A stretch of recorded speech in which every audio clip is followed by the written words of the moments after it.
Et si on se disait que pour booster la croissance d'une entreprise, la solution n'était pas de dépenser plus, mais de dépenser beaucoup plus intelligemment. Aujourd'hui, on va parler d'optimisation stratégique des coûts. On oublie les coupes à la hache dans les budgets et on va voir ensemble comment transformer chaque dépense en un véritable moteur d'innovation. Alors voilà ce qu'on va voir ensemble. D'abord, on va décortiquer un piège assez classique dans lequel beaucoup d'entreprises tombent. Ensuite, on va changer notre façon de voir les choses, adopter un nouvel état d'esprit. Après ça, on va s'équiper de quelques outils vraiment concrets et pour finir, on regardera des résultats qui, franchement, parlent d'eux-mêmes. Allez, on attaque direct. Le premier écueil, c'est la réduction des coûts en mode panique. Vous savez, quand on coupe un peu partout où on peut, ça semble être la solution de facilité, ça donne l'impression de fonctionner à court terme, mais sur la durée, ça peut faire d'énormes dégâts. Et ça, c'est la question qu'il faut se poser. Est-ce qu'on est juste en train de jouer la survie pour le prochain trimestre, ou est-ce qu'on est en train de bâtir une boîte plus forte, plus agile pour les années à venir? La réponse change absolument tout. Regardons ça de plus près. D'un côté, on a la coupe réactive. Ça plombe le moral des équipes, ça fait baisser la qualité et ça fragilise l'entreprise.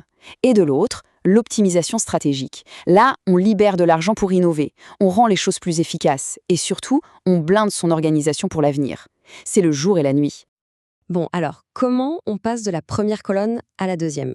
Eh bien, tout part d'un changement de perspective. Il faut arrêter de penser en mode pénurie et commencer à penser en mode efficacité. Voilà la définition qui change tout. L'optimisation des coûts, ce n'est pas un régime qu'on fait une fois par an à voile l'été. Non, c'est une culture d'entreprise, une discipline de tous les jours. Le but, ce n'est pas de dépenser moins, c'est de dépenser mieux. S'assurer que chaque euro investi sert vraiment la stratégie globale. Cette idée de gaspillage, elle vient du fameux système de production de Toyota. Ils ont listé 7 grandes sources de pertes. Et ce qui est fou, c'est que ces gaspillages, on ne les trouve pas que dans les usines. Ils sont absolument partout, dans tous les services. Oui, même dans le vôtre, probablement en ce moment même. Ok, assez de théorie, passons à l'action. Comment on fait concrètement pour trouver et éliminer ces gaspillages? Je vais vous montrer 3 outils super efficaces qui viennent tout droit de la mallette des consultants en management. Le premier outil, c'est un peu celui du bon sens. On commence par cueillir les fruits les plus faciles à atteindre. Avant de se lancer dans des projets hyper complexes, on cherche ce qu'on appelle les quick wins. Ce sont ces actions qui demandent peu d'efforts, mais qui donnent des résultats rapides et visibles. C'est juste parfait pour créer une bonne dynamique. Cette matrice toute simple est un outil de décision hyper puissant. Ça permet de classer chaque idée. Et le trésor, il se trouve où? Dans le carré en haut à gauche. Impact élevé, effort faible. Ça, c'est ce qu'il faut lancer tout de suite. C'est là que se cachent les économies les plus intelligentes. Alors là, on a un outil d'une simplicité déconcertante. L'analyse des 5 pourquoi. Au lieu de juste mettre un pansement sur un symptôme, cette méthode nous force à creuser, à demander pourquoi, encore et encore, jusqu'à trouver la vraie cause du problème. C'est en réglant cette cause profonde qu'on s'assure que le problème ne reviendra pas. Bon, la théorie c'est bien, mais voyons ce que ça donne en vrai. Comment ces méthodes se traduisent en résultats sonnants et trébuchants. Et là, on a des chiffres qui parlent. Prenez le cas du YCMCA de Seattle. Un simple examen stratégique de leurs dépenses a permis de trouver plus de 341 000 $ d'économies. Et regardez un peu la liste. Le nettoyage, les fournitures de bureau, la piscine, ça prouve bien que les opportunités se cachent vraiment partout. Et pour bien illustrer ça, regardez ce chiffre. 53%, c'est l'économie qu'ils ont réalisée juste sur les produits chimiques pour la piscine. C'est énorme pour un poste qui pourrait sembler anodin. Voilà ce qui arrive quand on pose un regard neuf et expert sur les choses. Ah, mais c'est une très bonne question.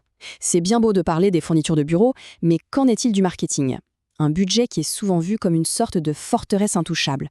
Comment on peut le réduire sans mettre en péril la croissance? Eh bien, tenez-vous bien. La réponse, elle est là, 73%.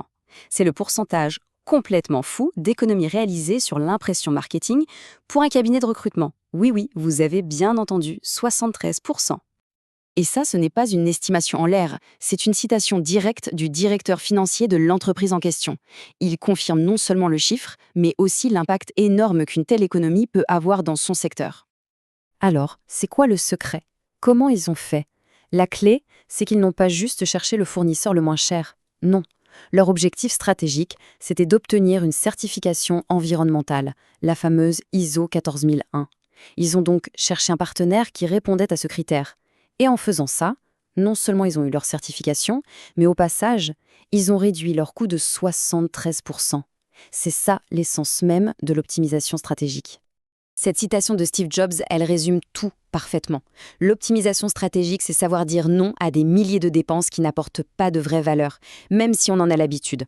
C'est faire des choix ciblés pour libérer des ressources qui vont financer le véritable avenir de l'entreprise. Et ça nous amène à la question finale, celle qui est pour vous. Regardez un peu autour de vous, dans votre propre organisation. Quel est le gaspillage caché, la dépense inutile qui pourrait financer la prochaine grande idée ? Le trésor, il est peut-être juste là, sous vos yeux.